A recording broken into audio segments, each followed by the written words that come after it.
Our next guest hails from Calgary, Canada. His junior career seen him play 5 seasons in the WHL, including one as captain for the Lethbridge Hurricanes. After his time in the WHL, he went down the collegiate route, going to U Sports, where he played for Mount Royal University. He made his pro debut in the SPHL with the Pensacola Ice Flyers before Paul Dixon and the Guildford Flames, sorry, my old team. I better not get that name wrong. Brought him over to the Elite League, where he absolutely ripped it up, becoming a first-team All-Star. He led defensemen in points. He led defensemen in assists. He has since gone on to play for HC Innsbruck out in Austria. It is our pleasure to welcome to 4,000 and Counting, Mr. Jamal Watson. Jamal, thanks for joining 4,000 and Counting, mate. Yeah, no, thanks for having me, guys. I'm excited. Can't believe I got my old team name wrong. Fuck. Yeah, I know. I'm going to get crucified for that one. Yeah. No, they're going to be unhappy. Well, what are you going to do? Sorry, guys. Yeah. Sorry in advance. See, and this is how you know 4,000 Counting's real. Because most podcasts would just redo that, and I'm not going to do that. I'm not going to do that. Shit happens, right? But yeah, Jamal, honestly, thanks for coming on. Just back from the tail end of a busy season. How was the year out in Austria for you, Justin? Getting back and going home and fucking just unwinding a little bit. It feels good to unwind. Like getting back home, there's like little things that like start to build up over the year that you miss between between your time home and between there, and like there were certain things that I missed like a whole bunch when I got back. Just like got everything I wanted and stuff like that. What's number one? Number one's like there's this pizza place that we go to here. It's called Caesar's Pizza, and like it's one of the best slices ever. So I had to get a couple of those as soon as I got home. Big pizza guy. Yeah. Me too. Can't get enough of it. Oh yeah, I ate one just before we started. Oh, stop it. He came on with an Indian the other day, and it looked unbelievable. Do you know when you're sitting here recording? I'm like, it's just like bringing like samosas and all the good foods coming out. I'm like, fuck, this is killing me. Okay, let's go on this because fans actually like this kind of talk. It's not something we generally talk about, but what's your kind of food choices? What's your go-to? Let's go pre-game, and then let's go when you're being as dirty as can go. What's your kind of go-tos? All right. So my pregame, like I'll make spaghetti bolognese and load that up with like there's like spinach and like a ton of veggies in there, and like you do it that way because usually when you play like Friday, Saturday, or Friday, Sunday, something like that, you don't want to cook for your thing, so you get your pregame nap. So it's like a big pot, so it's like it's pregame, so you always have it for that. And then I would say my dirty food, like. They have like I love tacos like a ton.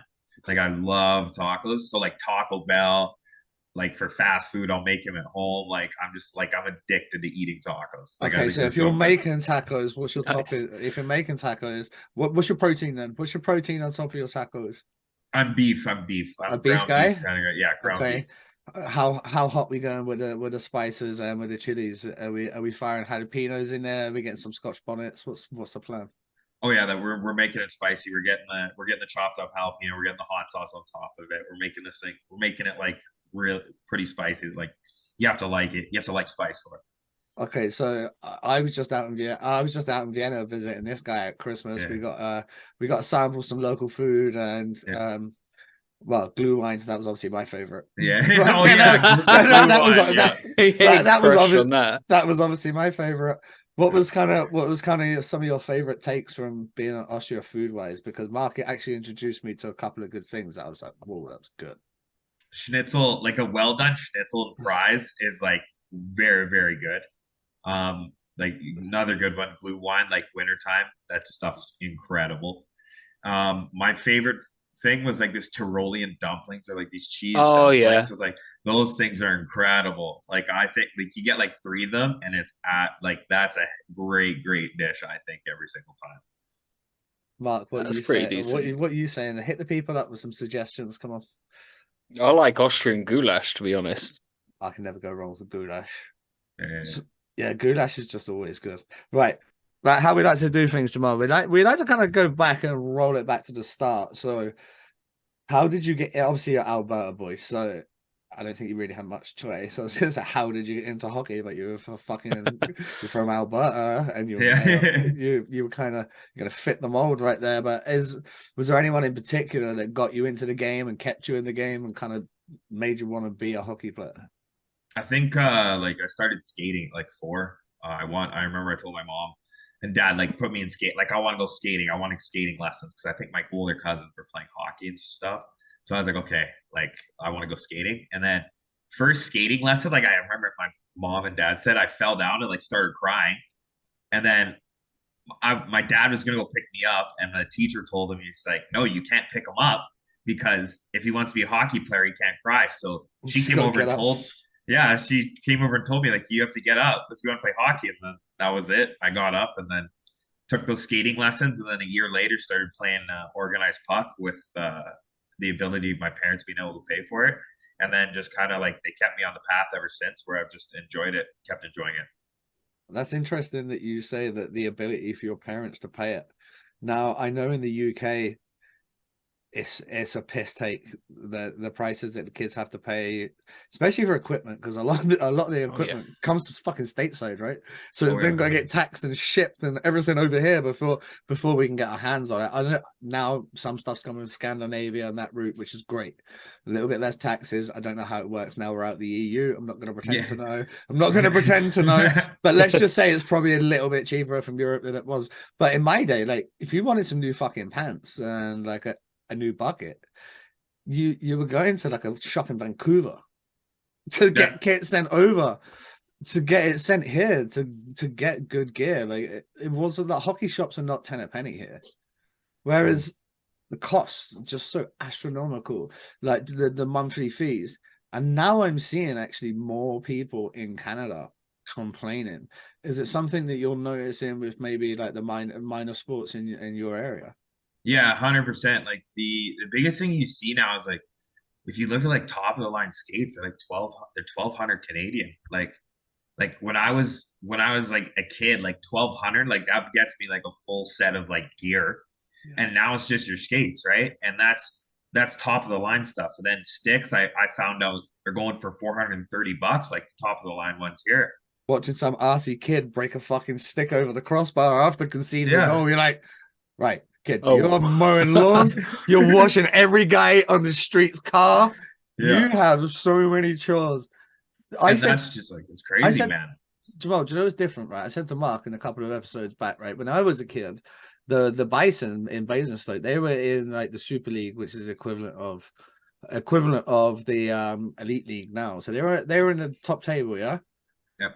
You hung out after the fucking game and stood outside the changing room, and any broken sticks, guys. And that was like, you might get like a Z core or a fucking something like that. You saw that bitch down. You put a blade in that puppy. That was your twig. It was 120 flex. Yeah. Some big 6'8" Canadian that's fucking 260 pounds. That was your stick. Like it was free. Yeah, exactly. Rich Little, he had a custom Canadian pattern, right? Canadian pattern, custom wood. And I used to love him. Like he wore number 9. He was a centerman. He had sick mitts. He could snipe. But my mum was in childcare then, so she's look after his kids. And at the end of the season, he came by and he was like, "There's a box of 24 blades, kid." I was like, "It's like 13." I was like, "What the fuck? This is amazing!" Wood blades. Yeah. If I gave a kid a wood blade now, he would look at me like I had horns growing out of my head. Yeah. Oh yeah. If you gave a kid like even thought the idea of a wood stick now, like that thing's like a kid would be like, I can't use this. I'm not playing. I was like, nah. I'm gonna play my Xbox. Fuck this. I'm done. Exactly. But like, it's just funny seeing how it goes. But the pricing though, we joke, but it's not funny because unless you're from a family, let's say in the UK, unless you're in a household that's bringing say £50,000 into the house. Yeah. You're gonna fucking struggle to put one kid through. Yeah. If you have 2 kids, you're screwed. If you have 3 kids, you're fucking dunzo. Yeah, exactly. You're finished. Like, look, how are you supposed to do that? Soccer, football. I say soccer because obviously we're gonna have a lot of North Americans watching this one. But like football, a pair of boots at the most, pair of boots and some shorts. Shorts and a bit of socks. maybe a bit of electrical tape to hold your little shin pads in. That's 45p it. for 45p from the corner store. It's not a thing. And you know what? £5-10 a fucking week subs and referees fees, maybe. Yeah. Might be £10 now. It was Yeah. like £3 when I was a kid, maybe £2. It was like nothing. It was like a nominal fee, like an absolute nominal fee. When you look at the kids now, I think in Basingstoke, it's like maybe £120 a month. Oh, Yeah, boy. Yeah, then your skates and your skates and your sticks and shit. And these parents aren't rich, so fucking respect to them guys for. And then this is the sacrificing. problem. This is the problem, I think, and where there's a fine line. People go, you have to be rich. No, I didn't play with many. I never played with many rich guys that played hockey. I played with some. I played with a lot of people that sacrificed a lot of fucking shit. They sacrificed holidays abroad. They sacrifice going to ice rinks at fucking 1 a.m. for tryouts on a Friday night and, 6 a.m. games and shit. They sacrificed. Not because they're rich, because that's what their kid wanted to do. And you got to show a lot of love for that. Yeah. Mark, obviously, with you being like more the fan side and never actually playing as junior, when you look at it from the outside, how do you view it? Because that interests me. Like the junior side of things, sorry. In what respect? Sorry. Like what we're talking about, like the price. Because obviously you never had to pay it. You never played it. But like I played for a little while. I just didn't play for very long. I couldn't because of accessibility. Didn't have a car. Oh, I never lived. Well, I don't want to touch on my family life, but yeah, I just didn't have the accessibility to play hockey. But when I did, the costs it was just a big sacrifice. It's not like buying a pair of football boots, is it? With hockey, it's hundreds of pounds, hundreds. And I had second-hand kit. Some swimming trunks, jump in a pool, go for a swim. And I imagine, you got to pay for your coaches to get to that elite level. You're going to have to pay for good coaches, good strength and conditioning, all these types of things. I get that. And that's where, the guys that do have money, that's going to separate them. But just as an entry into sport, we talk about in the UK growth, they're talking about in Canada, like trying to get more growth, but it's pricing some families out of it. Now, obviously, they talk about each community within Canada, like each province, everybody's trying to like boost their leagues up. What do you think they could do to really actually grab more kids, get them involved, and not cripple their parents' bank accounts? I think there's a lot of programs you see going now where they're trying to, like, especially with government involvement. I know Hockey Diversity Alliance is doing that for a group of kids that's like in Toronto of the Black community and stuff like that, like the marginalized outside people and like Scarborough and stuff like that, where hockey isn't accessible for them because like getting the gear, their families are unaware of it and stuff like that, but they see their friends play it at school and they would like to play, but obviously they can't play without financial help. So Canada's starting to bring around like the idea of getting more people involved by giving them the ability to buy hockey gear with $1,000 grants or something like that, or giving them a tax write-off on it to support your kid kind of thing. So then you can access more kids to the game, stuff like that. It's hard to say what's going on because like from my perspective, like back in the day, like I knew it was expensive, but like fees now, just from what I've heard, like my to play elite like good prep level, school, like a good prep. Yeah, it's a good prep school. Yeah, exactly. To get ready for the WHL draft. People are looking at $10,000 a year, and you have to play and you have to play on these teams to get noticed by scouts because that's where the best competition is. So families are trying to decide, like, man, do I got to take out a huge loan on this because just to get my kid? Like, we'll see what happens. I guess there's different. Actually, let's come back to that. You touched on like the minority community, the Black community. I'm not sure if you're familiar, but we had my former coach, John Parrish Jr. Do you know who John is? No, I don't. Right, we're gonna have to teach you some Black history on hockey. Yeah? He was the first Black pro coach to win a professional league. He won it with Atlanta back in the EIHL. Oh. And I went out and played in IMG, and I played for this guy. He's the scariest fucking Black guy I've ever met. He's 5'3". He's 5 foot fucking. Do you know? Just you walk in a room and a guy commands respect. Yeah. He's just been inducted into the Nova Scotia Hall of Fame. Like he was round about the Willie O'Ree era, slightly before. He played some preseason games, didn't quite get to the next level. Back in the day, with no buckets and straight wood sticks. Yeah. And, like when you got that guy as your coach, you look back at some of his shit, you're like, whoa.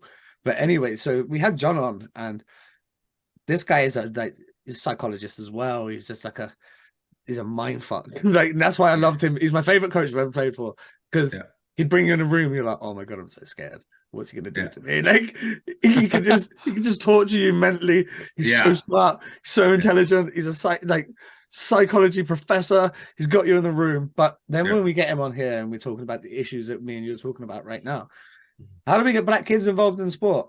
How do we get them the next Jerome McGinley? How do we get that guy? I mean, I'm starting to notice it a little more now, like especially in like the WHL and stuff like that. Like, there's more and more black kids being drafted. You see the NHL, there's more and more black kids being drafted. But I just think it took time for like that to kind of integrate within like the communities within Canada, like the black communities, because it was just so few and far between. But like now, just because the way the world works, there's so many avenues into it. You're starting to see more and more black kids that are being like, I want to be a hockey player, rather than like, because you're from Canada and something you want to do, and like it seems like something that's more accessible. I saw it was a throwback, kind of like a meme reel thing today, and it was a black dude with a throw, and he's like, these white brothers been fucking hiding hockey from us for all these years. This shit is lit, right? Yeah. And then it goes to the next post, and he's like, holy fuck, these motherfuckers don't care. And then he's just like, he's getting right dialed in. Yeah, like that is reaching different communities that we haven't reached, and like, if that means having a black kid go, imagine if a black kid went top 10 in the next 2 years, how much that would do for, say, the black community across. I mean, we talked to John Morasti about like when a native does well. Yeah. When Jordan Tutu's in the NHL, like what a fucking drive that is for the native community. It's no different. When you got the Wayne train out there dominating guys, that's huge. Exactly. What do you think? What do you think of the way that Hockey Canada has gone? Because obviously there's been some scandals going on, and then like the European teams are starting to catch up, and it's not quite so dominant as like when I was a kid. The dream was always to, like, you from England, the dream was go to Canada. Like, you go to Canada to play. Now it's like Sweden's a good shout, Finland's a good shout, Germany's a good shout. Canada might be like 4th or 5th on the mix if you're from the UK. Before it was always number 1. How did Canada get back to that number 1? I think like the biggest thing you see is like Hockey Canada right now. Like, they're obviously dealing with the off ice issues, which is like obviously not going to help with the program and stuff. But like, I think like the thing they're probably going to end up getting back to is just the development of like the game has just kind of slowed down here. And like, if you think about it, like you said, Sweden's getting better, Finland's getting better, USA hockey's getting better. Stacked. Slovakia hockey is getting better. Like, you see World Junior stuff like that. We're like, he's their number 1. He's Slovakia number 1 guy right there. Yeah. Aren't you, Mark? You sing it every week. I watch a lot of hockey in Slovakia because I'm just next door. Oh yeah, exactly. And like the coaching and stuff like that over there is very like skill based. Like, we want to work on your game. And then when these kids go to play against like the leagues that they're playing in, you're playing against like pros. Like, you're playing, some of these young kids are playing against guys in Allsvenskan and Liga and stuff like that are former NHLers, and they're playing against pro teams. So then when they come over to North American hockey as drafted kids, they're pro ready, and that's why they seem to be starting to be getting ahead of Canada's starting to fall behind. Everyone's starting to catch up, because just the way the development system works. The problem is that you find here is like, okay, now we don't really have like a certain way to develop. It's just like, okay, are you going to go to like you just play junior and that's about it. Where like there, you start in a team, you build your way up, and then all of a sudden you're playing pro at 20 years old. Even younger, like Tim Stutzel, he's in DL. He was in Tim DL. Stutzel, I saw him as a junior 16. here. He was 16. Exactly. Yeah. Austin Matthews in the lockout came out and played. They played in Switzerland, I think. Yeah, he played Swiss. 17. Yeah. Like, and it wasn't like, hey, kid, have 4 minutes. It was, there's PP1. You're playing. There's the fucking puck. Yeah. Let's see what you got. Yeah. And apparently they got a lot. Yeah, they had a lot, and that's why these guys get these opportunities. But let's stay with the WHL because I love the way this interview's gone because I wasn't expecting to talk about any of this off the bat. But we're going to go to the WHL. We're going to go back to the start, and you get your opportunity. How did you get into the WHL? Were you drafted? Did you walk on? Did you have to go tryouts? How did you get your opportunity? So I was drafted when I think I was my 14 years old, or second year in BAM AAA to the Lethbridge Hurricanes. Fifth round is a fifth round pick. So obviously, like, not bad, but there's guys ahead of me, and you just go with what you're done. Like, you just, the day, obviously, when it happens, you're super excited that you've been drafted to the league. But obviously, like, when you go in the fifth round, you obviously want to be better because you want to be up where your buddies are and stuff like that. So if you're going fifth round, though, are you expecting to go? I'm expecting to go. Oh yeah, 100%. Okay. I'm expecting to go, obviously, but everyone wants to go like as high as they can, and I think I should have went obviously higher, right? But so we ended up going to camp, and 15 years old, can't play, obviously, but had a very good camp to the point where they said we wanted to sign you to a WHL standard player agreement. So then I would have been part of the organization on their list and everything. So I did that after my first training camp, and then finished out midget, and then went to the WHL at 16, and it was an eye-opening experience because I think I was used to being a forward, big fish in a small pond, I guess big you dog. could say, right? You exactly, big dog, right? Eh?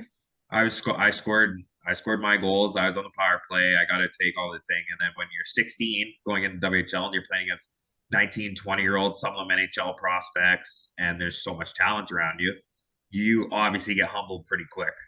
What was your kind of stats? Were you when you were 16? You're a big boy now. You see it sitting. You're sitting there with your shoulders.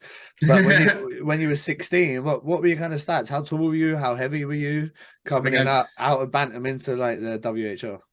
I think my first year I was 5'10", 5'10-ish, and I was only 160 pounds, so like 158 pounds.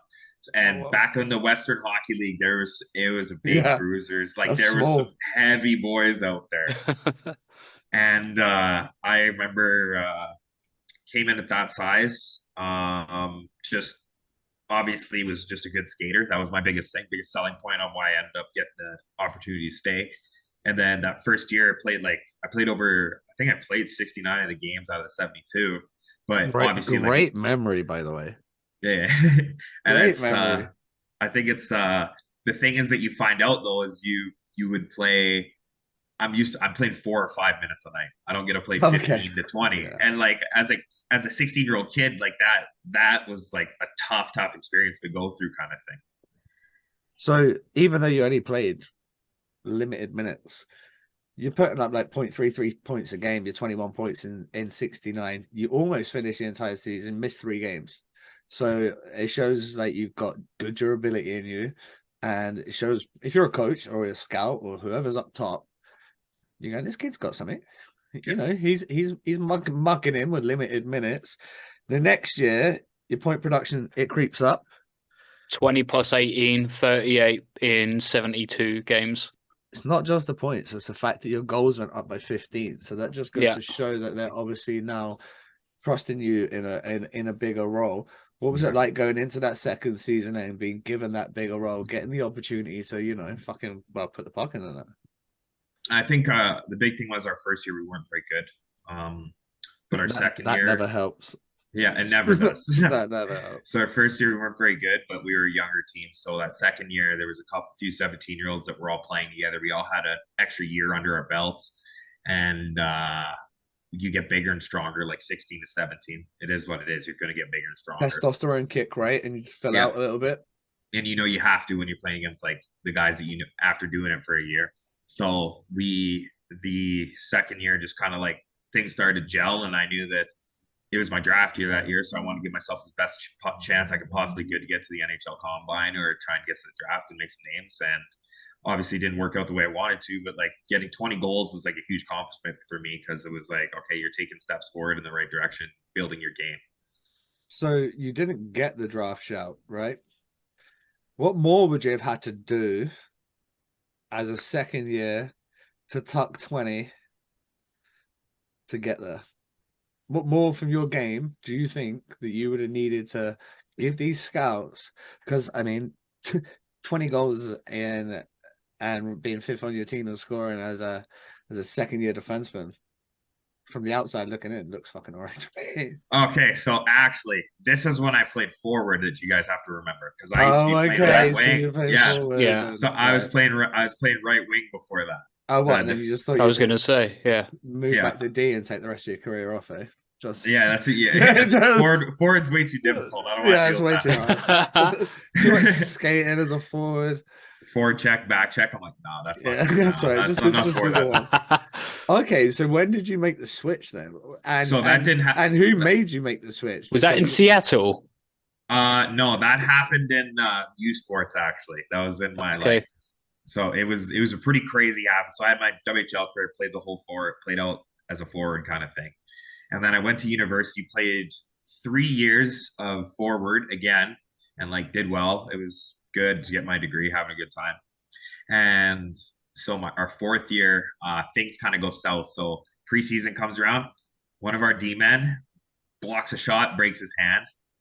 One of our other D men gets hit hardest I've ever seen a human person get hit, like for no reason. What happened? He was going around the net. He was wheeling the net, and the guy on the other team took a run. I'm gonna say he skated as hard as he could from the red line down to the goal line and went straight through him. And it was one of the biggest hits. It was dirty, but it was one of the biggest. Like a Don Cherry Rock'em Sock'em Yeah, 5. like 5. Yeah, Not even like 12. Like fucking 5. Way back. Yeah. Prison rules. No, and he hits them, and I remember like, oh, that's not good. So he was out. So we were down to 6 defensemen, and then, we were down to 5 defensemen, and I was like, okay, we were thinking about, we had a new guy on our team who wasn't quite ready to be like a player for the year. So I told my coach, I was like, yo, I'll take some reps in practice. We can go from there. And then I ended up playing my first game against the U of S, which was a powerhouse school when I was here. And we beat them on the first weekend on the road, swept them 2-0. So our coach was like, and I had a few points, I played well. And he's like, okay, like we'll keep you back there till those guys get healthy. And then we played University of Alberta, and we beat them in Alberta, which was the first time that happened for me there. And then he said, yeah, basically I think it's better off you're a D. You're done, bro. Yeah. That was it. You're done, bro. Sit. Did you like it though? Did you like it, or was you kind of really? Yeah, I like it way more. I do not. Really? I do not like playing forward anymore. No chance. Okay. No, no, not at all. I guess though, you're putting these fucking numbers out from the back that it keeps you in it. Yeah, it keeps the toe in. Yeah, yeah, it keeps the toe in. It keeps the toe in. That like you're getting points because like as much as we love hockey and it becomes a job and all that. What I remember is sitting in my mum's car going, right, how many goals did I fucking score today? Yeah. Like, shit. But as I got older, it was like, one of my proudest moments when I played in Florida, one of my proudest moments, same sort of scenario as you. We went to national champs, right? We went to national champs. We had 9 guys. We had fucking 7 guys out injured the last week of the season. I'm playing forward on line 1, and I'm playing D on line 2. We don't have any line 3. Yeah. Like there is no line 3. Yeah. We're losing 3-1. I think there's maybe 6 minutes to go. I've played 51 minutes. The only 2 minutes I had when I was in the fucking box, right? Yeah. John's just like, you gotta go, you just gotta go, you gotta go. And I find myself playing D, and like, do you know when you're out your comfort zone, but you're like, well, you just gotta do it. You gotta do it. Yeah. And we're playing in Florida Panthers Arena. And I skate back I'm on a 3-on-1. My team's fucking, I don't know, they were behind the goal having a picnic. I'm on a 3-on-1. I'm like, you know, in your brain, yeah, it slows down. I'm like, what the fuck am I doing here? Yeah. Why am I here? Like, what's going on? Yeah. And I go, right, what would a D-man do? So the guy goes to throw sauce. I lie down. It hits me. I throw it up to Barry McKenzie, who plays in Fife now. He goes down on a breakaway and scores. I'm like, okay. If playing D like that was all the time like that, I could get on board. That was fucking cool. Yeah. But the rest of the time, I'm like, no, I'm so bored. Like, I need to get involved more. Yeah. Did you not have any of that, or was you just like, this is my role? I think like what I took away from it was like I think the problem I had when I was a forward is like I was always ahead of the play so much because I like skate like I'm fast down the wing. The thing is with D, I can move the puck upwards to the forwards and I can catch up and be a part of the rush with them rather than being ahead of them.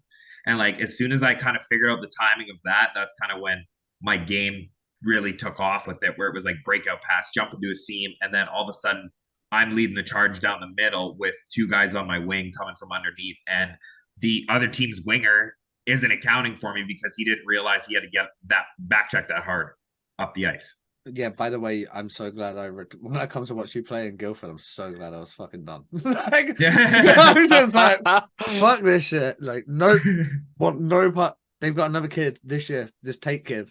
Yeah, I talked to Kyle about him, Kyle Lockie about him, and he said he's like, dude, this guy flies, man. No part of that. Yeah. I want no part of that. Like, yeah. Honestly, you watch him play, you're like, what a miserable job.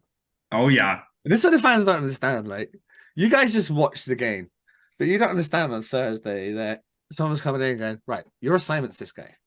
By the way, he skates 100 miles an hour. Oh, okay, cool. Yeah. I'll just learn to skate really, really, really fast in the next 3 days and we'll be fine. Exactly. Didn't get here by skating like that guy. Like, what do you want me to do? Yeah, 100%. And I think the Elite Leagues actually missed you this year. Like, obviously, I don't want to jump ahead to the Elite Leagues. I do want to touch on the youth sports, but I do think that the Elite Leagues missed guys like you this year.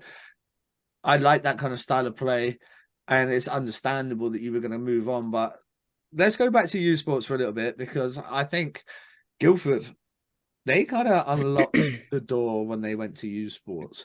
Yeah. People slept on that league for a long time. No one's sleeping on it anymore. Everyone's kind of looking at that league now, even like fucking Belfast, Sheffield, teams that you wouldn't expect to ever go down the youth sports route. Some great talent coming out of there. Yeah, they're going down that route, aren't they? They're going, oh, well, we got Watson out that league. We got this guy out that league. Fergie. I think Fergie was out that league. Yeah, like, Fergie. Yeah, there's guys that have come out of that league. You're like, okay, well, if they've come out there, let's take a gamble. What was it like the whole time? Because obviously WHL is absolutely brilliant major junior league. It's one of the very, very best leagues on the planet. You then go into youth sports. What was the major differences, and like experience-wise, development-wise, how did you find it? I think like the hardest thing is like when you're 20 years old and you're leaving junior and you realize, damn, like I don't think pro, like you could go pro, you could go grind it out on the East Coast and decide what you want to do. But like the thing was nice about the great thing about WHL actually is they give you that scholarship where they basically pay for your school. So like me, I said, you know what, like my coach at MRU is the first one that called me and gave me a lowdown on like how it works, and gave me the things and said, okay, like we play hockey, like it's good hockey, like look it up, like I can show you different guys. And he said, like, you can get your degree at the same time, like just give it a thought. And then when your season finishes kind of afterwards, it all of a sudden there's just calls on calls from different schools because they all want you to come play. Well, maybe for you, maybe for you, Johnny Big Wheel, but some other guys are going to be sat by that phone waiting for the one phone call. Especially if you're a 20-year-old in the Western Hockey League, though, you're going to be able to find a place to play if you really want to. You've been in that league for however long, like you're going to find a spot. So you obviously I took the chance and said, okay, I'll come to school, and I went to MRU. Obviously, we only played 28 games, not 72. You have to go to school Monday to Thursday, like how practice. Was that? So were you academic in your in the W academic or? Yeah. I got finished my thing, and then we made us take college courses in Lethbridge. So I had like 5-6 college courses done as well, and then those transferred to university, which actually helped a ton, which was surprising. And then I even meant that you had to do fucking less while you were there. No, not even. No, not in WHL. Because I hear some stories. Obviously, when I was in Basingstoke, some of the guys that played in the NCAA, you know, the famous story on Chicklets is they studied the history of Boston. Like, like one of those degrees. Like, fucking barber sweeper upper, like Yeah. the best barber sweeper upper on the planet. Like, Airbrushing. yeah, do you know, Yeah. like a Jonathan Taves type guy that's never ever going to need his degree ever on the planet. Yeah, Like, exactly. got how different was it in compared to NCAA versus U Sports? Was it strict? Like you guys had to be on point with your studies? I think like it's the money involved, like U Sports, like it's not the same. Like you're going to school, you don't you don't play in front of like stacked schools of fans. Like it's still, like you said, still a quiet league. People don't go and watch it all the time. Students come out and watch it. It's just like not a thing here. But the Crazy because it's so good. it's nuts. So like So that's good, what's such a good product. the big thing is. There's like I took it as like, hey, this is me getting ready for pro. I'm just taking a little bit longer than everybody else. So I took every practice, like I was trying to get better, I was trying to work on my game every day, trying to add things to my game. And I was like, I'll finish this degree in 5 years, and then as soon as someone's ready to give me the call, I'll be ready to go right out of school. And like when I made that change to defense, and then it's a COVID year after year, I basically I was training for my 5th year at school, just doing one-on-one work on the ice with my coaching staff, working on different things, and just trying to be like, okay, well, I'm trying to sell myself as a D-man, so here's what I have to work on during the year. Lifting like a I'm not beast playing too? games. I was, yeah, because obviously no games, right? you just train, and you just train what they allow you in COVID, and then you go on the ice for an hour a day, and that was it. That was all you don't get to do. You don't get to. That's the thing. Like, even though we talk about it, and obviously I'm a personal trainer, so people ask my opinion on this sort of shit. In the off season in the WHL, yeah, you'll train hard, and in the off season in U Sports, yeah, you'll train hard, and then in the WHL, you play 72 games. You're not doing clean. You're not doing fucking clean and jerks Monday to Friday. It's not happening. Like you have to maintain your body. Like, and then obviously you got to use sports. The schedule comes down game wise a little bit.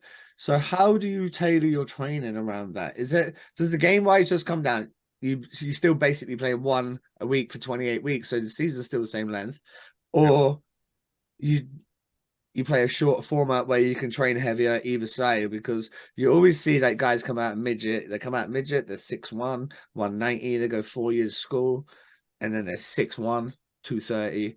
Obviously, they've had some time to fucking grow, but they don't have the schedule that the major junior boys have. They play 2/3 of the games. Yeah, exactly.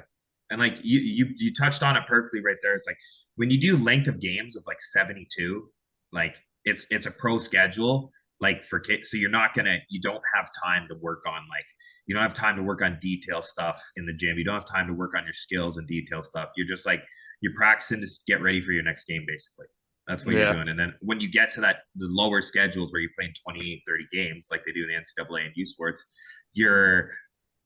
I have time to lift 2-3 times a week if I want to. So I can lift twice. I can lift on Monday, Tuesday, or Monday, Wednesday. And then we practice Thursday, or if we're leaving, we leave on Thursday. We play Friday, Saturday, Sunday's off, and then same thing. So you're in that routine. So much mass on. Exactly. Over 4 years. Do you know the problem? Do you know what the problem is, Jamal? Right, and this for the layman that's watching this, yeah.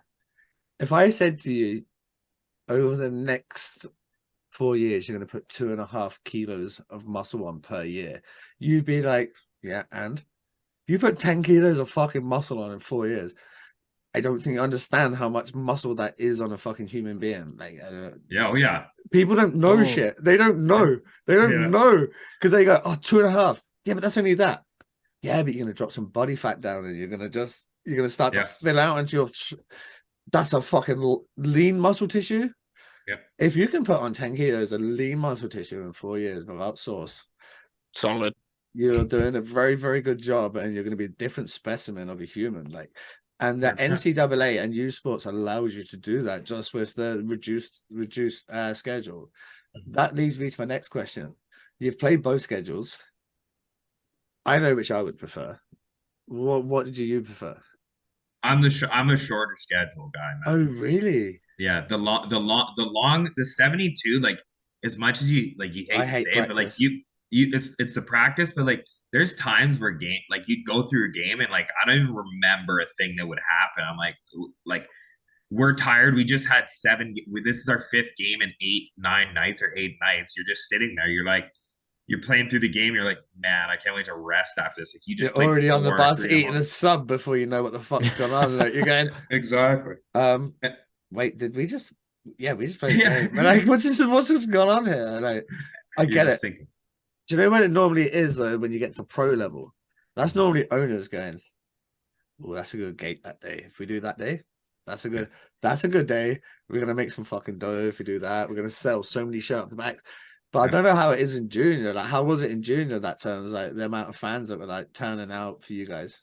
Honestly, like wherever you play, it just depends how good you were. Like if I was in Lethbridge, my teams weren't great, but then when I played in Seattle, when they had a stacked team, that the arena was packed every night to see Matt Barzell play. Like that was the part of it. Yeah. Oh, was he on the team with you? Yeah, he was on the team. Barzell was on the team. I love that guy. Yeah, Barzell and Kolsar. And Ethan Bear too. He's nice. So how was it playing with the cat? Wait, let me rephrase that to try and get some kids involved in this. Okay, so you're playing with these type of guys that have gone on to have these type of careers. Mm-hmm. As a kid watching now, yeah. What did they have that maybe the other kids didn't? Because if you're playing the WHL, even though these guys are superstars, you're still legit. Like, you're still so good. I can't explain how fucking good to the layman over here who has no idea really what the WHL is. Mm-hmm. These kids are all good. Like, the best of the best. Yeah. The best of the elite of the elite of the best of the elite. Like, there's such a few that get through to that level out of so many. What separated fucking Barzell and these cats? Because there's levels, and there's levels to the NHL, and Barzell can prove that doesn't mean shit to him.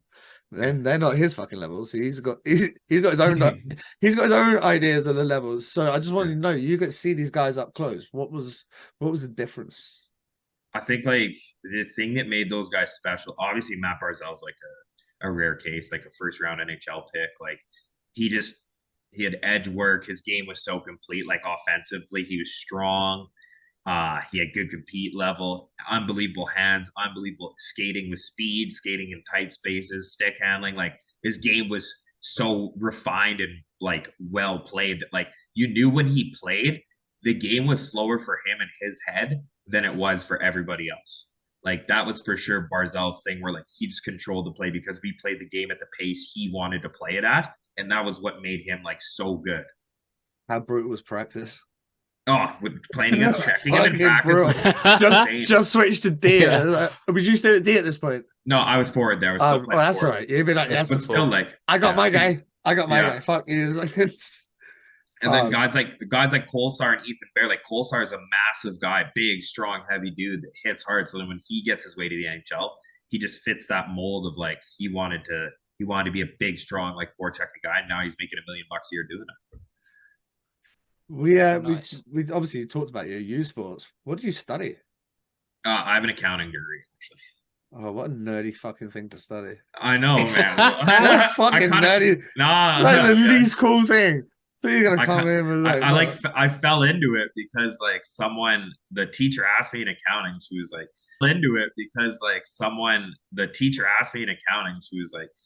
hey, because all the accounting professors know the hockey team because they always came to watch. Like the accounting professors loved us. And then she asked me, they're probably running a fucking Vegas run right now. Yeah. Like, they got mathematicians working out like the statistics. Like, do you know Watson was +2 last weekend? I reckon we get him for a little 500 over here. Yeah, they invited me to go to like a firm thing. So I said, sure, I'll do it. And there was one guy that played on our team. A few of our guys on our team were in accounting, and then a couple of guys that moved on, like were former MRU Cougars. So accounting had a lot of hockey ins. So I did it, and then my best pal, one of my best buddies, his dad is one of the head honchos like downtown here at an accounting firm. So they said I could come work there after I finished hockey, kind of thing. And he said the only thing is I just have to play on the hockey team, the team at the accounting firm. So I'm like, okay, well, I'll use. Was that men's league? Yeah, exactly. It's like speared in the neck on a fucking Tuesday night.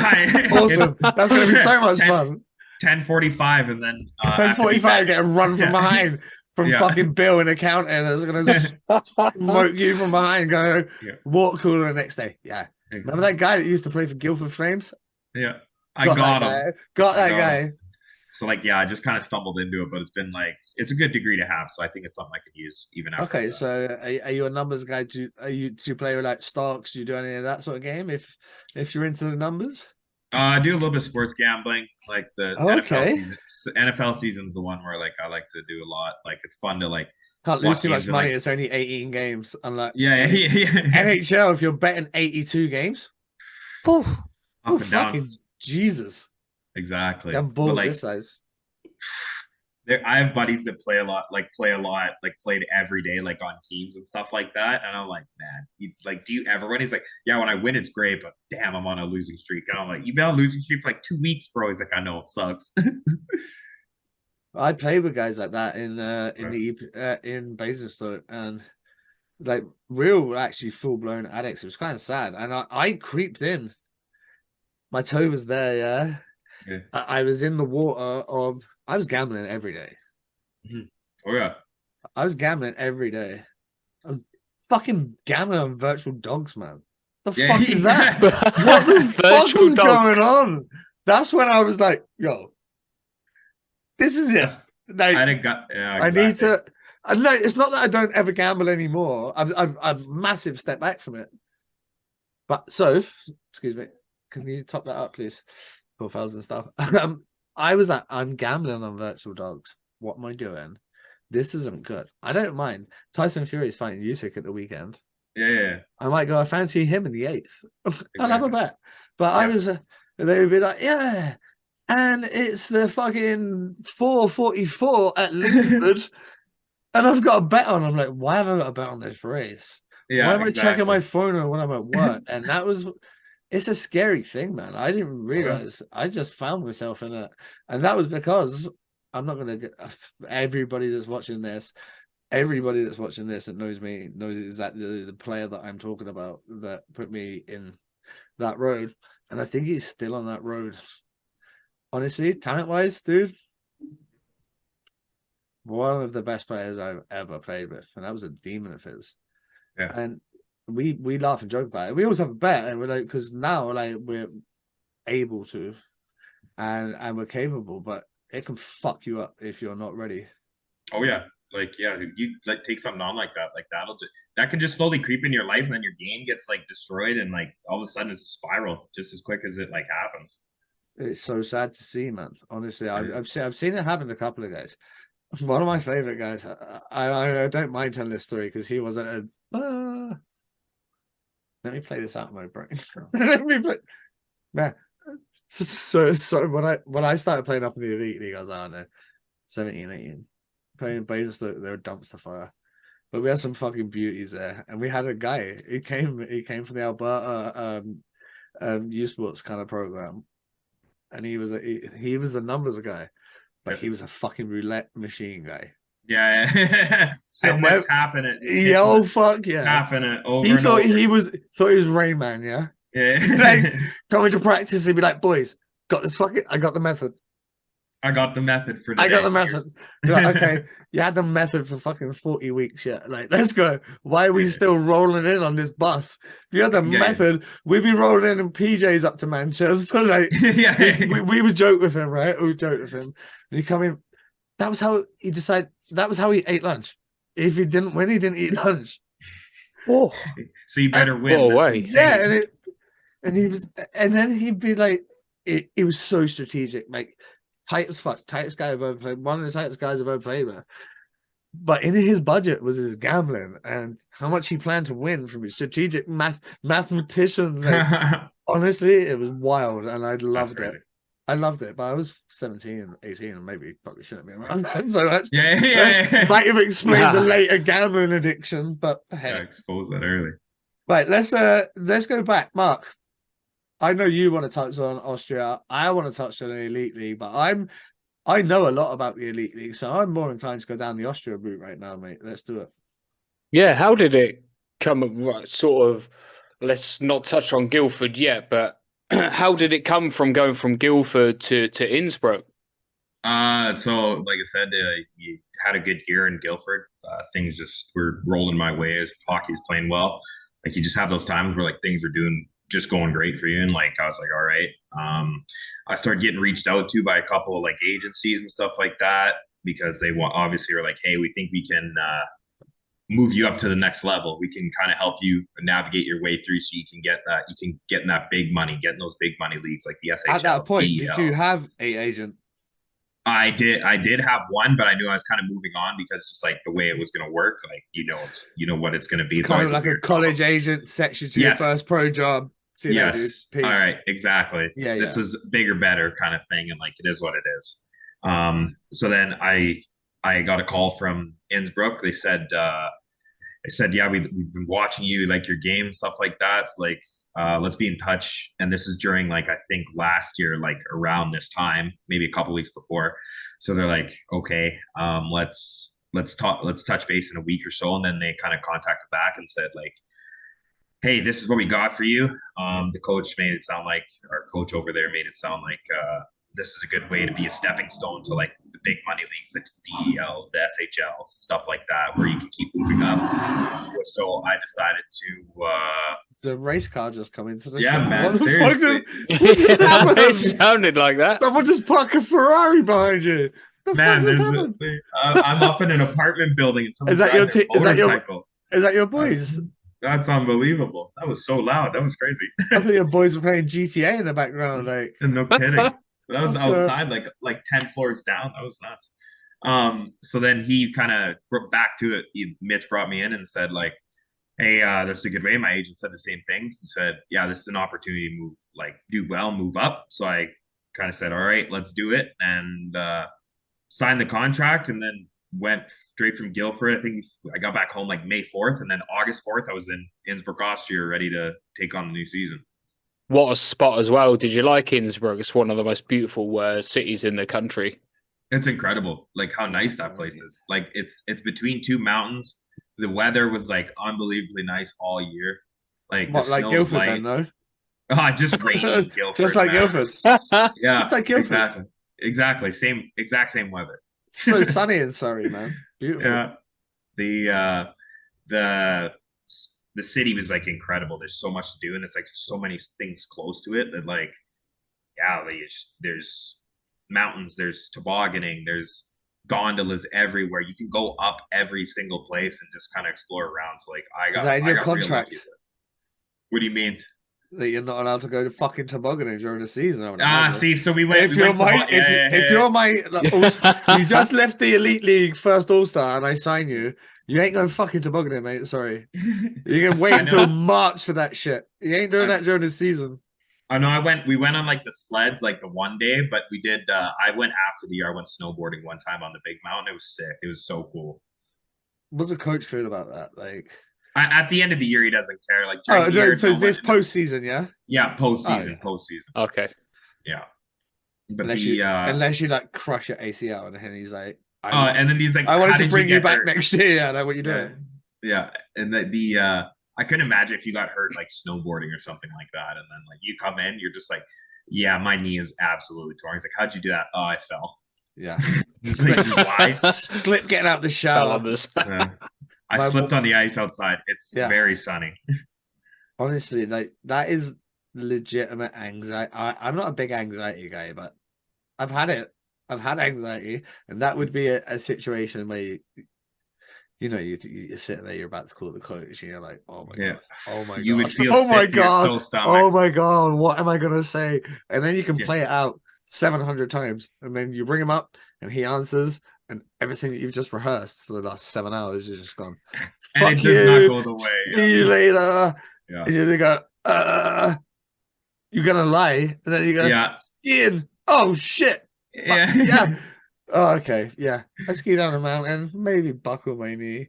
But in all honesty though, what did you find any difference in quality of the league between I was gonna say Vienna. That's your fault. The Ice Hockey League is known as the Ice Hockey League. It's the former EIHL, basically. What do you find the difference between that and the Elite League? I'd say the pace of the game is a little bit higher. In the EIHL? In the EIHL, you'll find like there's a weird mix of players because there's guys with NHL and AHL games like very very common that are still like in the primes of their career. Like I played with a guy this year who's my age who's played like 300, 250, 300 AHL games, right? So like, or they're all elite level coast guys. So it's like the pace of the game is much much quicker.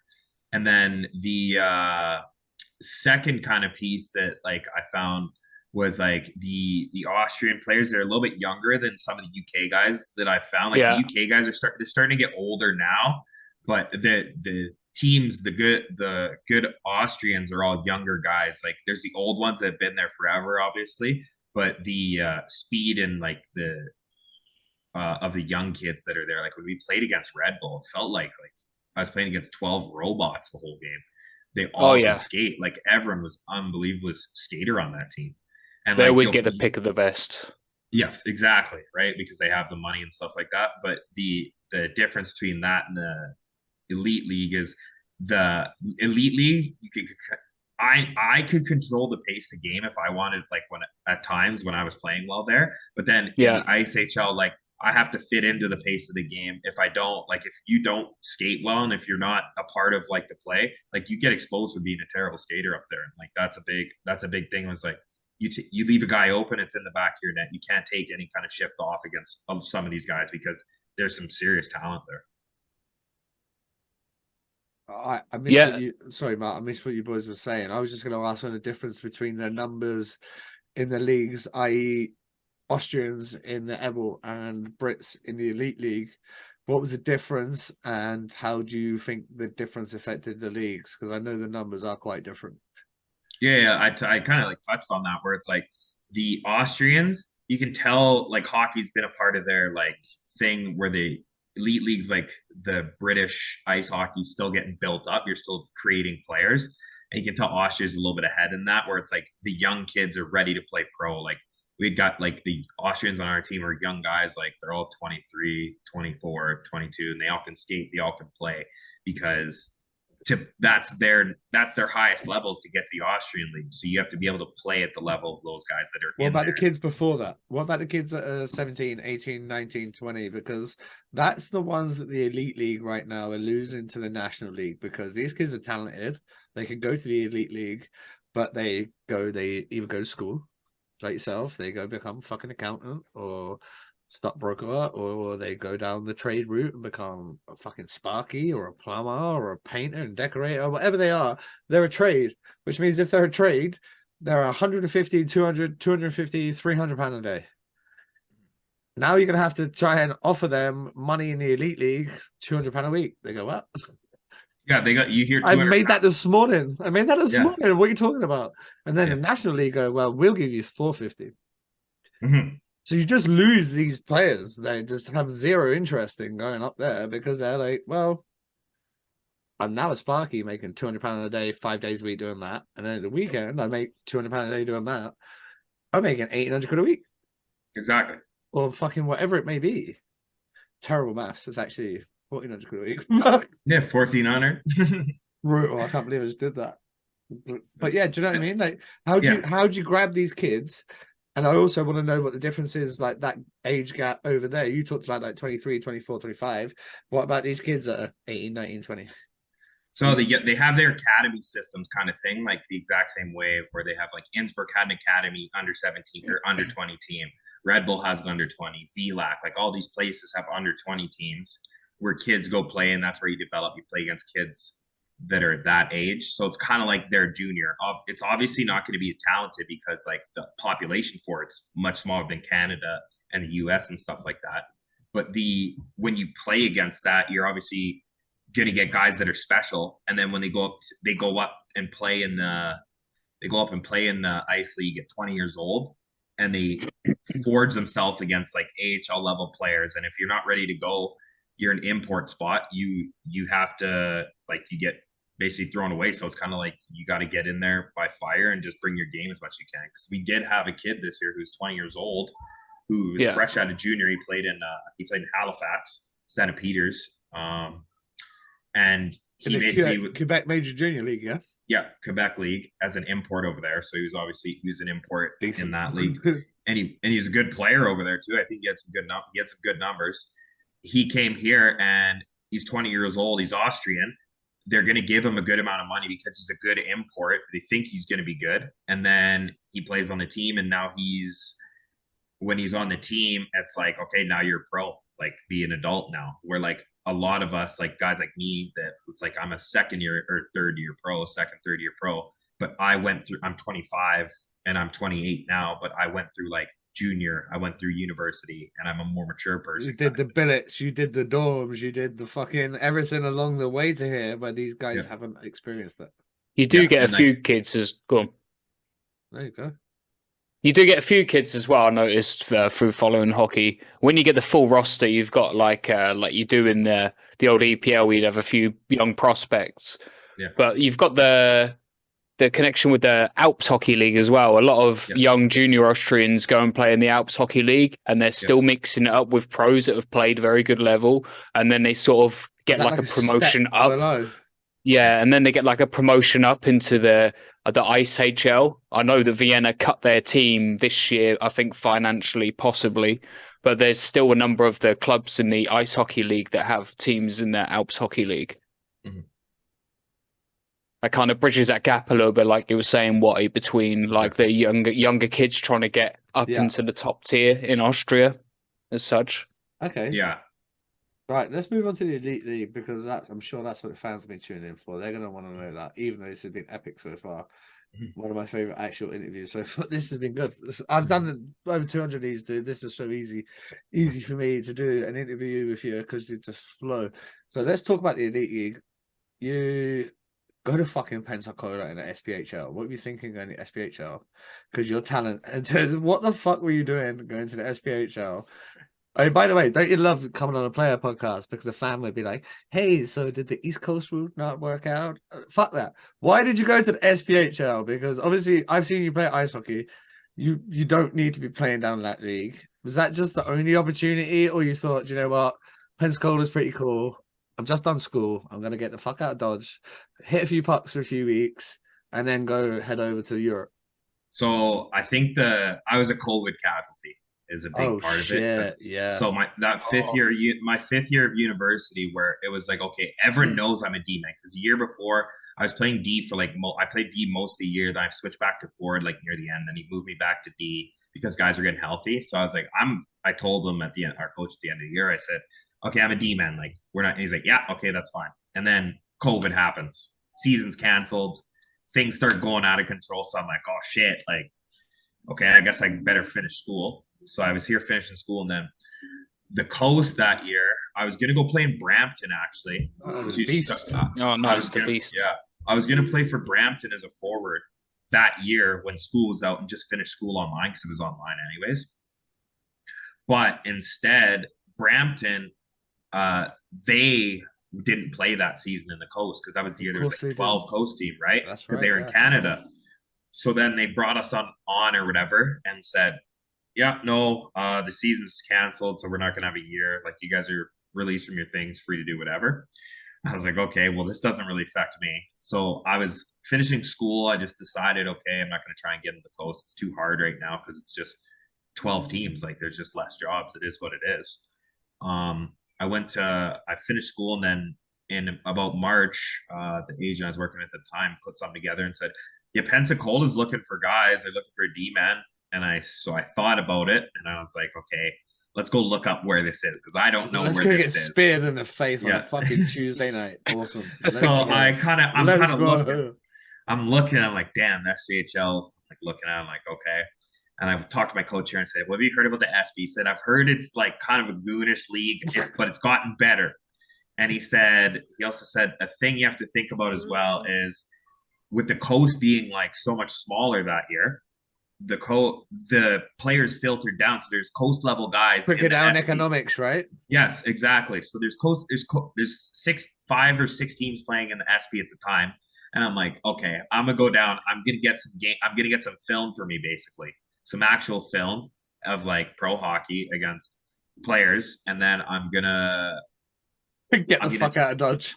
Yeah, I'm gonna, and then so I end up going down there. I play my games. We won a championship that year, right, and awesome.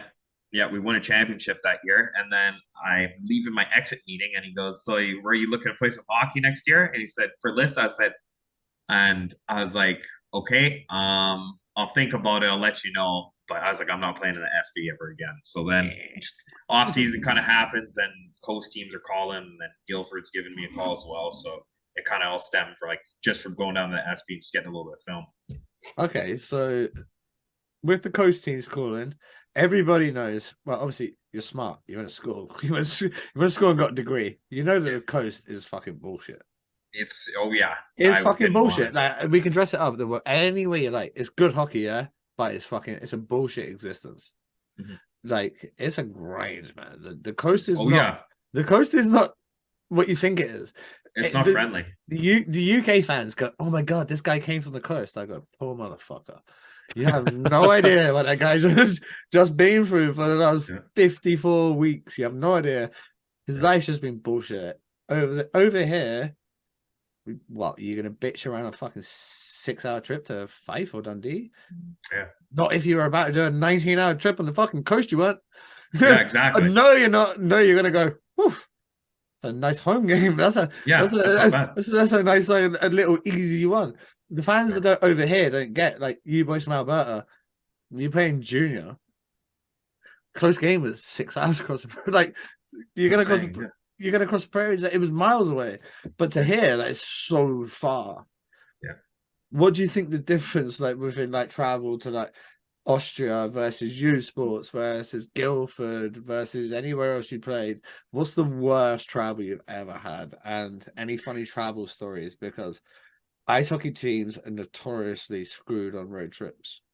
I know the travel like in the Western League's hard. Like when you do the US trip, like you're just sick of your teammates by the end of that. Like every single time. I'm like, man, get me home and get me away from you guys. I'm sick of being with you for like 2 weeks. But like the worst one we did was like it was like 23. We did like Portland to Lethbridge.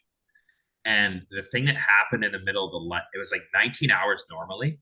But like the thing that happened in the middle of the night was like we're driving and snowstorm through the mountains kind of thing. So like when I woke up at like 7 like in the morning, I thought we'd be like almost home, and we're in Calgary. And I'm like, what? I'm like, there's no way we should be like in Calgary right now. I'm like, I was like, I've been asleep. And then I'm looking, it's like, yeah, there was a huge snowstorm like on the thing, like we were going so slow. I was like, damn, that sucks. So then we're driving through Calgary basically. We go through Calgary, and then we go the other side towards Lethbridge. So it's like an hour and 50 minutes, 2 hours. So we're driving along. It's like winter. 20 minutes outside Lethbridge, the bus stops. Everyone's pulled over on the side of the road. You're not allowed to move because the snowstorm is so heavy that we're like 20 minutes away and we couldn't even get there. So like we remember being on the bus. So we're like 20 minutes away. Everyone's already sick of each other. We've been on the bus for too long. And we had to wait like another 3 hours for this storm to pass. We watched like a whole movie, not moved, and then finally got home that day after it was like 24, 23 hours. Right. I'm going to go to a bit more of a serious one. Mark, let's dial this one in because I'm going to put this on YouTube. So, all right then. Right. It's been 5 years since the Humboldt Broncos tragedy. Obviously, you've been out west. You've played, like you just talked about, fucking snowstorms where you wake up and you think you're going to be hundreds of miles down the road and you go, boys, yeah, we moved 12 miles. Yeah. Come on, I've been asleep for 4 hours. What's going on?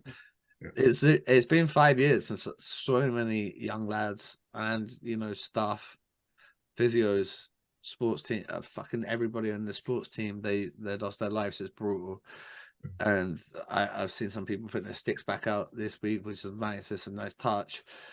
But for the guys that went through that, and for someone that traveled those roads, how dangerous is it out there, out west, on these snowy nights and on these dark nights, on these long road trips, bus trips that are lasting fucking 15, 20 hours? How dangerous is it for these kids?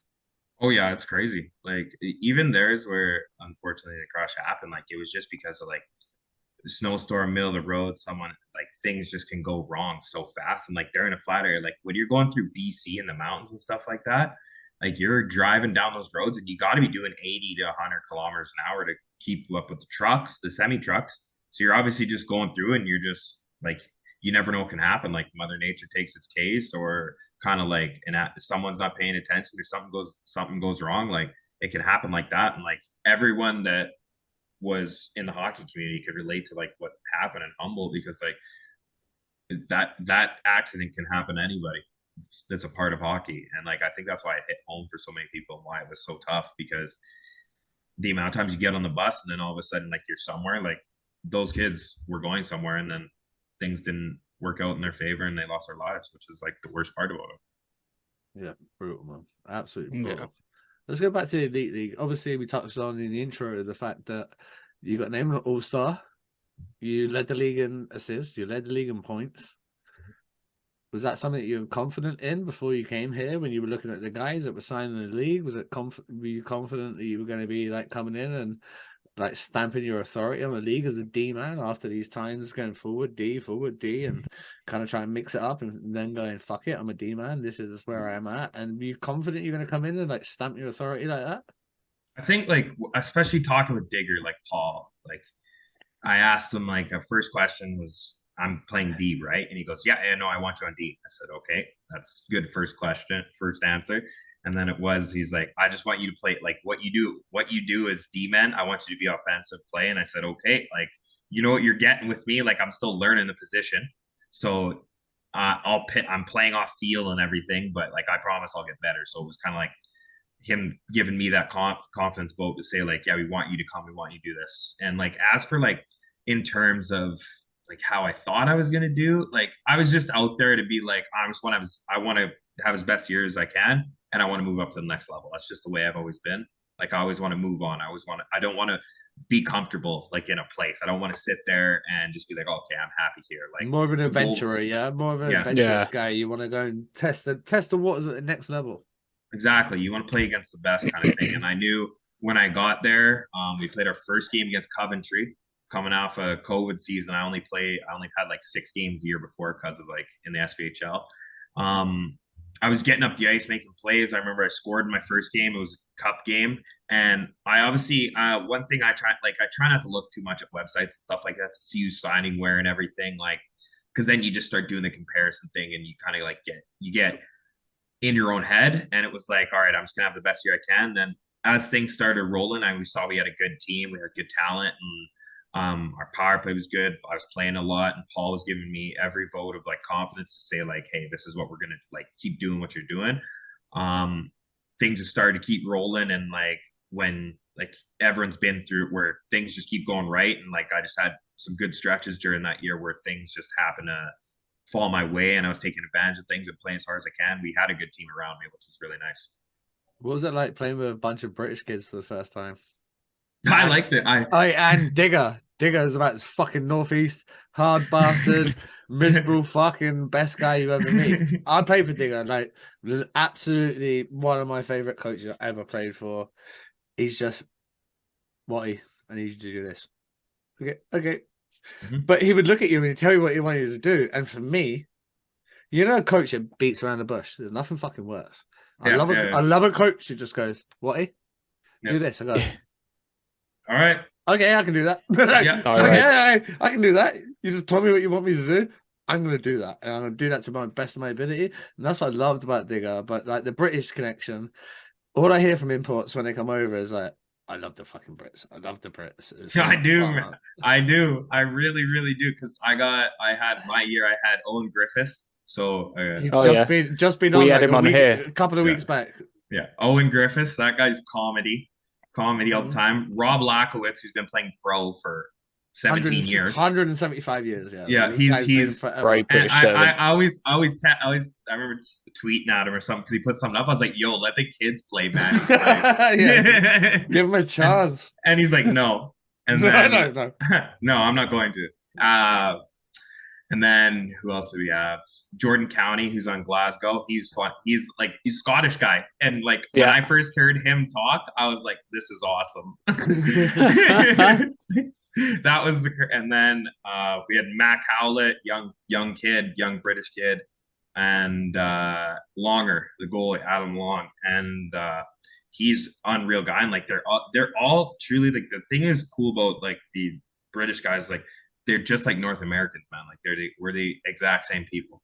Like you get along well with them. Like when I went to Austria this year, like there's often definitely like a cultural difference between like the Austrians or like Germans or like wherever they're from compared to like people from North America. But like the similarities between the British guys on our team and us was like, yeah, it's the same person. So it's like you didn't you get along just fine, and like everyone's like the hockey's the same. I was like the fucking people are the same. Yeah. I was like, you watch them go to the bar, they're the same people. You watch them do whatever they go to the gym, they train the same. They're at the rink, they're the same. And that's why I think the EPL, so our second league down, which now the EIHL, gone to 2 imports. And this year they've gone back with a few Canadian guys. And they're like, oh my God, the physicality stepped up and this. And I'm like, yeah. And it was even better when it was 4.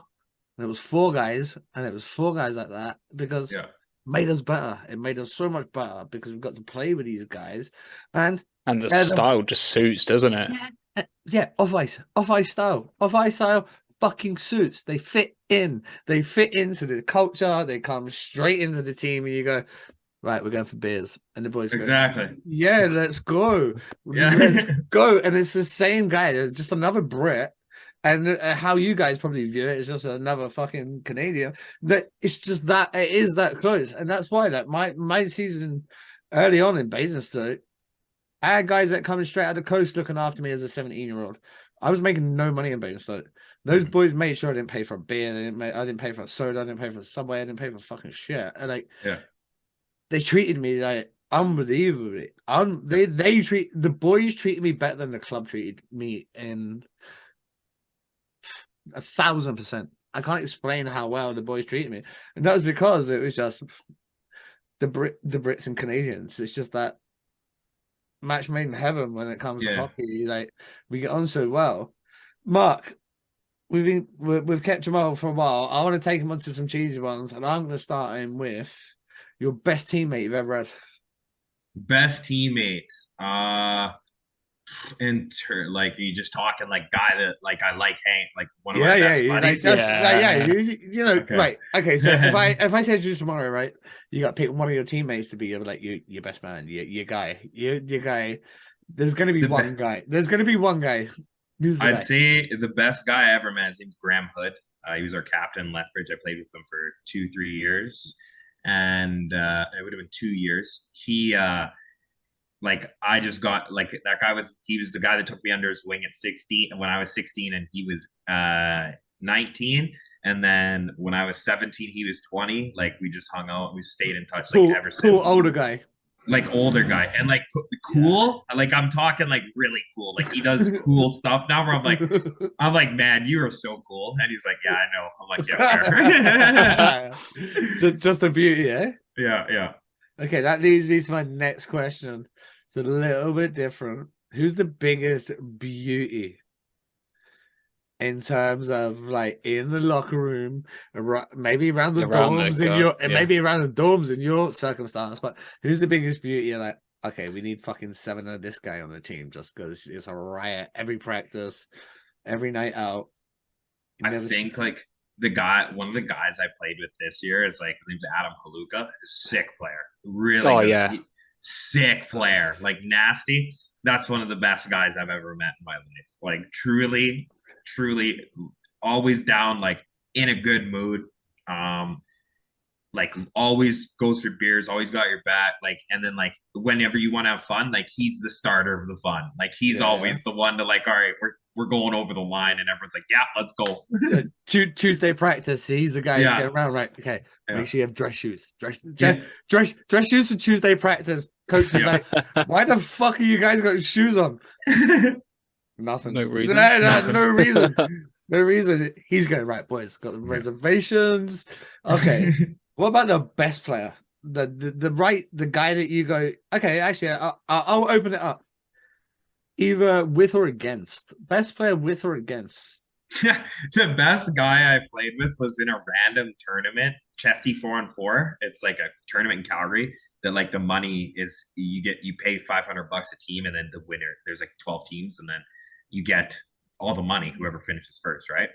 So Nice. this team we had the best player was Kale McCarr. And Fuck off. oh yeah. So Oh. I was on the ice with this guy, and I was like, damn, like I wonder how good he is. And then he did something in the finals where he took the puck, dragged it, pulled it over, went around a guy, and I was like, that was special. I was like, and then I remember watching him play, and I was like, man, I can't wait to watch this. How did you do that? You're like, doesn't I've work. never seen someone take off the way he does. He's so fast and so quick. It's like a gazelle, man. Yeah, and his edges are unbelievable. Like playing against that, or playing with that on my team, I was like, yeah, you're just different, dude. Like you're different. Give the puck to that guy. Yeah. That's the team talk. Are you going to run on the net, right? What do we do here? Give the puck to him. Give the puck to him. Give the now. puck to that motherfucker. Honestly, even in the NHL, that's a fucking great game plan. If your game plan in the NHL, give the puck to Cal McCarr. You're probably gonna win more games than you lose. You're gonna win way more. You're gonna win way more games than you lose. Okay, so that's the best teammates, best guys. What about the best coach? Best coach I ever played for. I guess when we were younger, we had our Calgary Junior Flames team out of here, and it's all the Calgary kids that are like we're elite level hockey players from like the ages of like 10 to. We played together from like 9 to 13, all of us. And our head coach was actually Pat Ellenuk, who used to play for the Jets. That'll do. Nice. And then Dennis Polonich. Those two were our coaches, and they just kind of like instilled us like this team. Like it was so good. We had so much talent, but like instilled like compete and hard work. And I remember like that was the first time I really learned like what wanting to win and wanting to play hockey was with those guys. And like that was why I'd say they're for sure our best coaches I've had. Who's the toughest guy you played with or against? Must have been some tough boys out in that dub. In a dub, yeah. Like playing against guys like Dylan McElrath. He's an animal, by the way. Corbin Baldwin. Yep. The throwers, Dalton and Josh Thrower. Like I fought Josh by accident when he was when he was 16 and I was 17. We were playing in preseason. I hit a guy, and this guy's like, "Do you want to go?" I'm like, "Yeah, sure. Like, let's go." We had no name bars on our jersey at the time because like that was the thing in preseason. All of a sudden, I go. I'm like, "Okay, let's go," and I start getting popped. So I put my head down. I get hit with an uppercut, and I was like, that wasn't right. And then I talked to my buddy after the game. I'm like, what happened? He's like, yeah, that's Dalton's younger brother. I'm like, oh, okay, my bad. Makes sense. I overstepped my bounds here. So definitely, like, I'd say the throwers and Tyrell Goulburn, like those guys were the cats to watch out for when I was out west. Well, Spain, right? Okay, this is a fan question that got right. Our cheese questions have been there for 4 years, yeah. This fan question got chucked in the mix about a year ago, and I fucking love it. Oh, yeah. It's actually one of my favorites. If you're building an NHL franchise right now, who'd be the one guy you build it around? Like, who the one guy? Connor McDavid. Okay. A lot of guys go, by the way, I reckon we're 70% Cal McCarr, right? I think Connor McDavid is like the perfect hockey player. He's just a specimen. It's hard to argue against that, isn't it? Yeah, I get it. My one, just to go on obvious, and because I'm a Tampa fan, because I played out there, so I got to be a homer. I'm in Vasilevsky because. Yes, okay, I would agree with that. Do you know what I mean? I went that way. I went that way because I felt that everybody would go Connor. Yes. Because like, why the fuck would you not build your franchise around Connor McDavid? Why would you not build your franchise around Connor McDavid if you had the opportunity? I just thought I'd go a little bit different. But obviously, you played against Cal McCarr. He is the number one person that people talk about.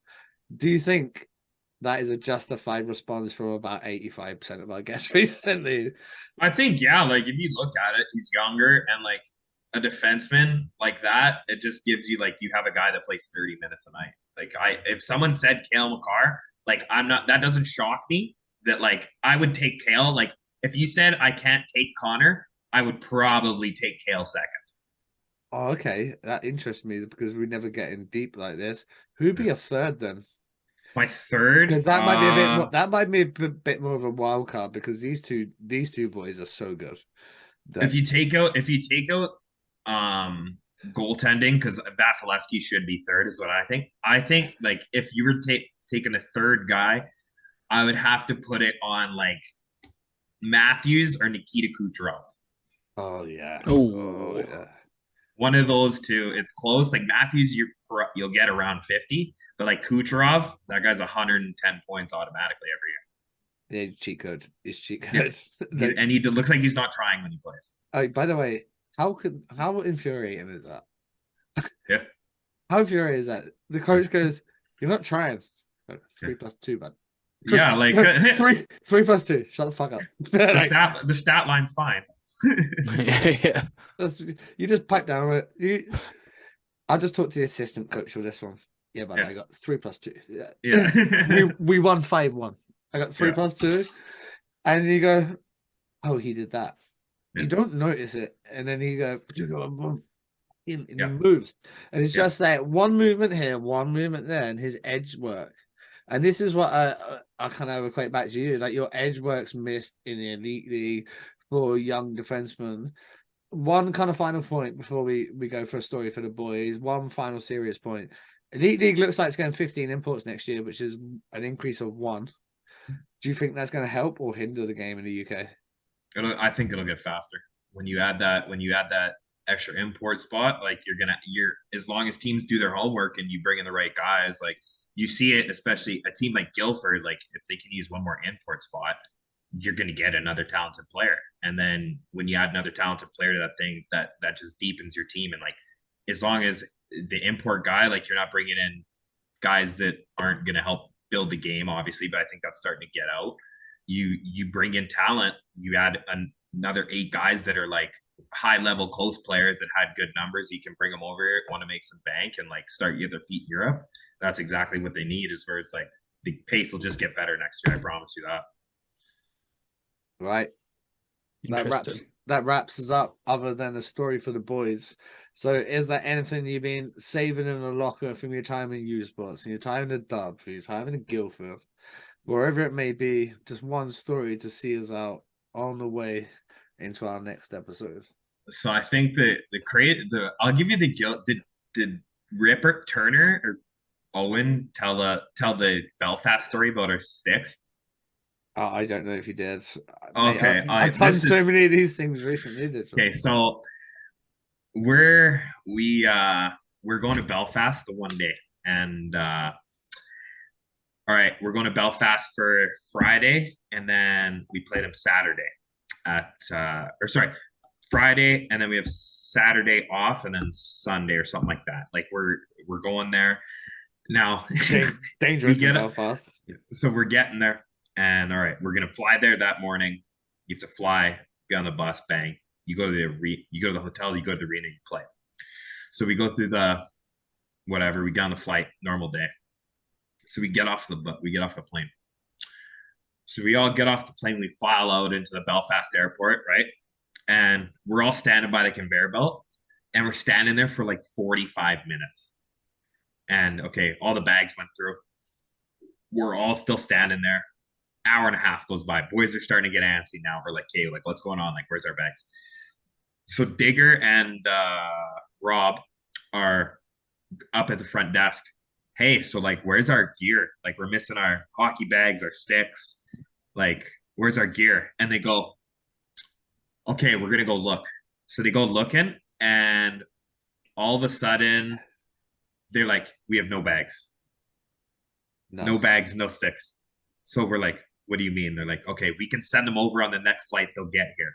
And we said, so we're sitting there. We're like, okay, so we're gonna go to the hotel.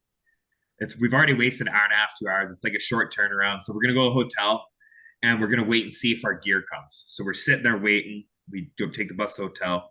Guys start eating food, and whatever. Everyone's chilling. We can't nap or anything because we have to wait for Digger to text us, be like, what's going on? So he texts us and goes, okay, guys, it looks like that at this point, everyone's already at the Belfast Arena, it's starting to fill up. They're starting to get warm up going. It's crazy.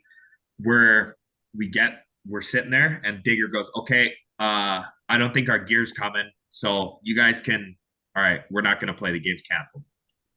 All right, great. So the boys start putting their stuff on because we're like, well, we're gonna go out in Belfast. Like, we're not gonna play tonight. We get an early start. We get an early start to it. It is what it is. So boys are putting their gear on. 20 minutes later, guys, there's a couple guys that left to have a beer and stuff. Digger texts in the group, our gear is here actually. We have enough bags that we'll be able to play, but we have no sticks. And you go, wait, what do you mean we have no sticks? And he says, our sticks aren't here. So I said, how are we going to play? He said, Belfast is going to give us sticks that they used last year. So I was like, no way. I couldn't believe it. I was like, so we're going to use their old sticks. I was like, what if they don't have my pattern? And like, what about hands and everything? They said they have enough for everybody. So I was like, no way. So he says, yeah, everyone get back. So instead, the bus we booked, we told it to leave. We had to walk from the hotel, which is downtown, like 30 minutes to the rink, 25 minutes to the rink. We're walking, and as we're walking along, people are like chirping us. So like, what are you guys doing? Like, the game's on right now. And I'm like, yo, this isn't our fault. Like, these are like, our bags didn't come. So then we get to the rink, and in the dressing room, there's sticks lined up along the wall. They're all the Belfast like last year models. And like so I'm a right-handed guy. There was like 4 or 5 right-handed sticks to choose from. So I literally just grabbed a pattern. I said, cut it here. So they took it, they cut it. So they're cutting everybody's stick. They have to cut everyone's stick. Everyone's got to take their stick. Belfast just started warm up, and the fans are all out there like watching, wondering where we are. So we're all putting on our gear as fast as we can, guys, to get out there. I'm the second guy out behind Turner. And as we're stepping out, we're getting booed by the fans because they're like, what are you guys doing? Like, why did it take so long? They are giving it to us, booing us. So we have guys slowly filing out one by one, just doing some warm-up drills with these sticks, and no one can shoot or anything. No one's using their pattern or anything. So I'm sitting there in the room. I remember coming off the ice, and like, we're down 1-0 after first. I was like, you know what, this isn't that bad. Maybe we got a chance. Maybe we got a chance. The rest of the game, I don't think we completed one tape-to-tape pass, got one shot on net because the boys are all using the wrong patterns, wrong thing. And it was so bad. It was outrageous. Man, this has been one of my fucking most fun interviews in a long time. Long time. Jamal, man, you've been so much fun. What's next? Before we let you go, one little question. I'd be remiss if I didn't ask. What's next? You talk about stepping up. I think I obviously step up. Let's go. I hope I want to move up. Like, you know how hockey works nowadays. Like, your agent, he's doing the dirty work right now. I talked to him and said, like, hey, what's going on here? Like, this is what I think I should look for. He said, yeah, that's completely fair. So he's doing his job right now. So it looks like I'm going to be moving on from Innsbruck so far. Just kind of like contract negotiations worked out, but we don't know yet. And then just looking around, maybe the EIHL, maybe in Slovakia. We'll see kind of what happens, and then we're just kind of going to go for next year. But right now, I don't have too much close to that I could bring out that's in my hand that I could say. All right, man. Well, this has been fun anyway. Guys, if you're not already, please do subscribe. 76% of you, 76, that's a lot. 76% of you that watch these videos are not subscribed. So please do go check out Buzzsprout, Instagram, Facebook, Twitter, all of the usual ones. Mark, this has been fun, my friend. Peace. Loved it. Jamal, this has been great, my man. Everybody else, awesome. YouTube, cheers, thank you very much. Keep watching. Peace out. And we'll see you again for another episode very, very soon.